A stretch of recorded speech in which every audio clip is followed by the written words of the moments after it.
Hello and welcome back to another episode of the Thrive and 5 podcast. Today is another Q&A and I'm going to be answering a couple of questions that I've had in my inbox this week, all to do with exercise, because obviously on the podcast this week and on my social media I've been talking a little bit about exercise and about movement and consistency with it and the mistakes that I see professional women make, the mistakes that I made, and I've had a couple of questions. So I'm going to answer 3 questions that I had in today because I think they are probably... They're ones that made me think, and they're ones that I thought were interesting. And so I'm excited to answer them.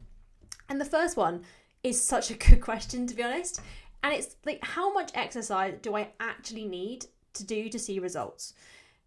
And the first thing that I always come back to, this is the philosophy student in me from when I did my degree. The thing I always did when I ever did a philosophy degree was define the question. I define the question by to get the answer that I wanted to give. So if I was ever asked, is it ever wrong to commit murder? I would define ever, wrong, and murder, so if I was to answer the question the way that I wanted to. Anyway, I go off on a tangent, as always. The thing that I would always ask when someone asks this question is, what do results mean for you? If it is to lose weight, then there is one answer to this question. If it is to run a marathon, there's a different answer to this question. If you want to be an Olympic athlete or a professional footballer, there's a different answer to this question. The results that you want to achieve, that is what defines how much exercise you might need to do, in part. If we're talking about weight loss, I'll start with weight loss. Consistency matters more than intensity. Consistency is the most important thing. What can you stick to? If you are building an exercise to help with fat loss, the first thing to remember is that exercise itself doesn't actually burn that many calories. I think I talked about this on the podcast before. In reality, a workout in whatever structure that is, whether that's lifting weights, whether that is like a exercise class, going for a run, it's maybe 5% of your total daily energy expenditure. The biggest thing that will drive your weight loss is actually going for a walk, moving your body, talking with your hands. Increasing movement throughout the day is the biggest thing that will have an impact on fat loss. That said, I do think exercise can be beneficial for weight loss. Obviously, it does increase activity in general, and anything we can do to increase that is great. It's also really beneficial because it's self-care. And when we take care of ourselves physically, when we're doing something that makes us feel good, that gives us that endorphin rush, that gives us that dopamine kick, it's much easier to eat a more nutritious diet. And I see this all the time with the clients that I work with. Often when a client comes to me and they're having issues with their relationship with food or sticking to their diet, or they're struggling with binging, something that will often come up is the fact that they are not exercising. And when you exercise more consistently, and I will come on to like how much exercise we need to do to see results, when you find what your consistent looks like, you reach a place where your relationship with food improves because you're generally making yourself feel better. So that's the real answer to this question, is the amount of exercise that you need to do to see results is the amount of exercise where the benefit of it is kind of at its peak and we're not seeing any negative side effect. It's not adding to your stress levels. It's not making you super fatigued. It's not making you really, really tired. It's not impacting your ability to do the things in your life that you want to do. What that looks like for each person might be different. For some people, it's short, focused workouts. For some people, it's one workout at the weekend. For some people, it's regular classes. For some people, it's maybe 2 to 3 strength sessions a week and some daily movement.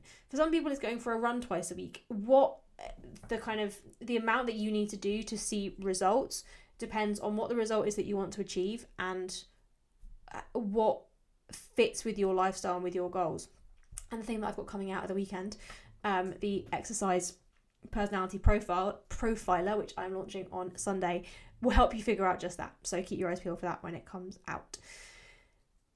In terms of for me, and I'll just share my own little insight on this, for me, how much exercise I need to do to see results, if I take myself as an example, I'm not aiming for fat loss right now, but my aim with exercise is for it to support my quality of life. So I want to be fit, I want to be strong, I want to be healthy, I want to have good immunity. I don't want to get sick regularly because that's not fun. And I want to be able to show up in the best way possible for my business. And for me, that looks like 2 strength sessions a week, 2 runs a week. One's more of a recovery run and one's more of an intensity kind of interval run. At least 1 Pilates class a week. And then other forms of movement, however that might look, whether that is playing tennis, whether that is going for another quick run, whether that is walking the dog every day, which I do every day, other bits and pieces throughout the week, anything that kind of just gets me moving is something that I try and build in. But my consistency, my kind of pillars of my week are my 2 strength sessions, my 2 runs, and a class of some kind. But that's for me to see my results. The big answer to this question, I've taken 5 minutes to answer, is it depends on you. It depends on what the result is you want to achieve and you and what's right for you. And that's exactly what the exercise personality profile will help you achieve.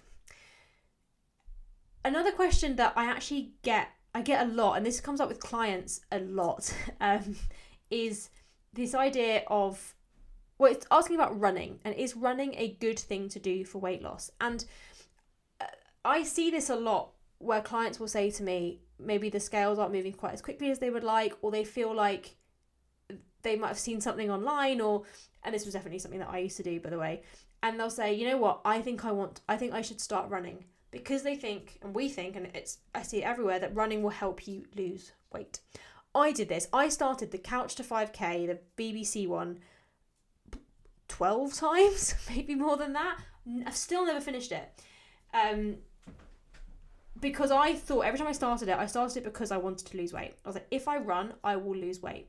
And this was something that actually, slightly unhealthily, my dad would say to me, I was like, oh, if you were to run, you'd lose weight quickly. Like you'd lose weight really easily if you were running every day. And so I thought I should be running all the time. And I have since got into running. I actually got into running when my goal wasn't weight loss at all. I got into running during, it was just before, no, I really got into running during COVID, and it was the thing I could do to get out the house, and it was not about weight loss or anything like that. It was just about getting out the house and getting fresh air. And then post-COVID, when I left my corporate job, actually, I really got into running, and just out of pure enjoyment and wanting to challenge myself. When I'd run during my weight loss journey, and I did half marathons while I was trying to lose weight because I thought that running would help me with the weight loss, I actually gained weight. The thing with running is it can help create a calorie deficit. It's not a magic formula for that. And it's definitely not essential. It can help to get you into more of a deficit. But the thing to bear in mind is that running, and I find this myself whenever I run, it often increases your hunger because it is quite energy intensive. And if your body's not used to it, you will often find post-run you feel very hungry, and you should be fueling around your runs, by the way. Most people who run because they want to lose weight don't fuel effectively around their runs, and therefore end up with really increased appetite and finding things quite uncomfortable. And a lot of people, my dad included, I'll be honest, will eat because they've earned it. He'll literally get on the treadmill and look at how many calories he's burnt on the treadmill and then eat that back. Would not recommend. Never do that. That is not a healthy relationship with food or with exercise, or even factually true. And I will cover that in a different episode, why you shouldn't eat back exercise calories. And the biggest question I'll always ask when someone says to me, should I start running? The question I will always ask is, do you enjoy running? If you hate running, it is not the best method for you to lose weight.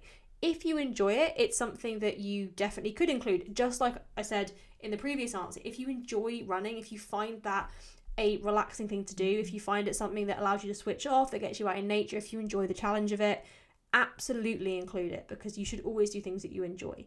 If you're doing it because you just think it will help you lose weight and you don't enjoy it, it's probably not for you.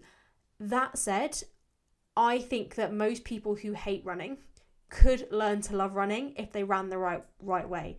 But to do that, you have to run from a place where it's not coming from fat loss. You have to run in a way that's purely because you want to learn to enjoy it. Most people could enjoy running if they ran the right way. I just think most people don't run the right way, and they don't run for the right reasons. I'm open to questions on that though, or your thoughts on it, because I appreciate that might be quite a controversial opinion. And then the third question I got was actually one a client sent me, and it really got me thinking. And I had to, when I got this question, I had to sort of go, okay, so I'm answering it on the podcast.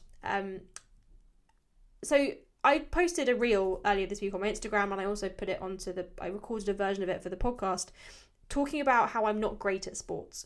And this client messaged me and was like, I found it really interesting that you said you're not great at sports because you're really fit. What is the difference between being fit and being sporty?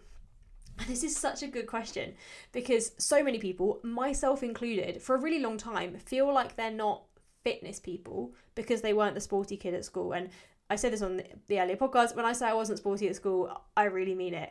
I did do some like exercise at school. I did fence, like sword fighting, but it was more Pirates of the Caribbean than like real exercise, and it was just hitting people, to be honest.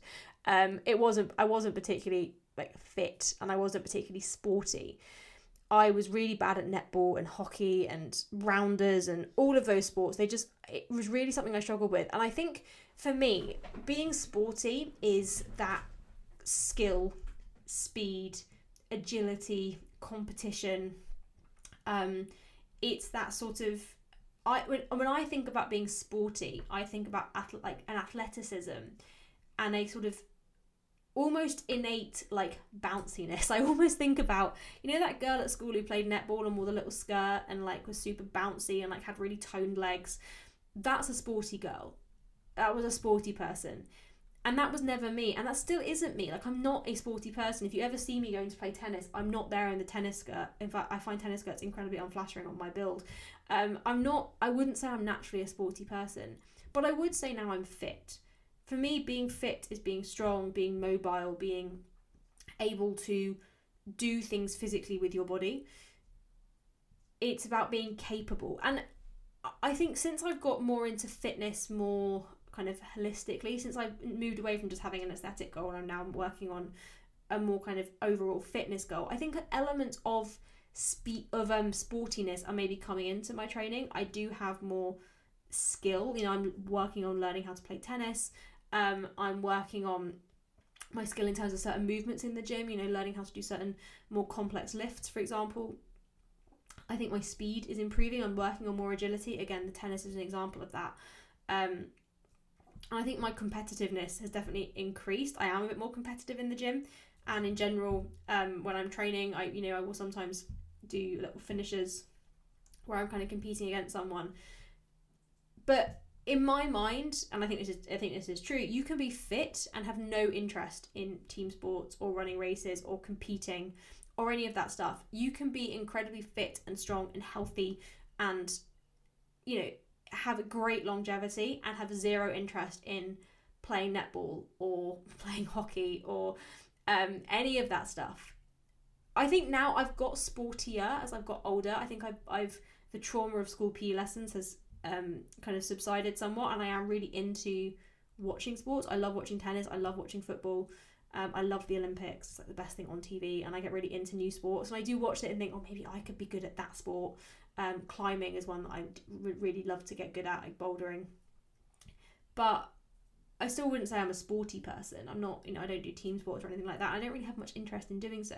I train for my health, my confidence, for my strength, not medals or personal best. So if you are somebody who isn't sporty or doesn't think of yourself as sporty, that doesn't mean that you can't be fit. And it doesn't mean that you shouldn't want to be fit. Like, you are allowed to want to move your body and to move it for reasons that have nothing to do with competition or sports.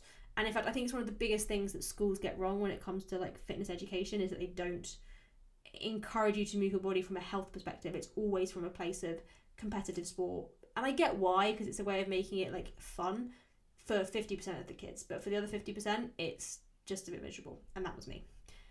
So yeah, those are just a couple of the questions that I've had this week. I appreciate that was a bit of a ramble of an episode. But thank you for listening if you've made it this far. If you have any questions about anything I've talked about, please put me a message. My Instagram is in the episode description. And do keep an eye on my Instagram, because on Sunday, the Exercise Personality Profiler is going live. So do check it out. It's really cool. I am very excited about it and I'm really excited to share it. Have a wonderful weekend, and I will catch you all next week.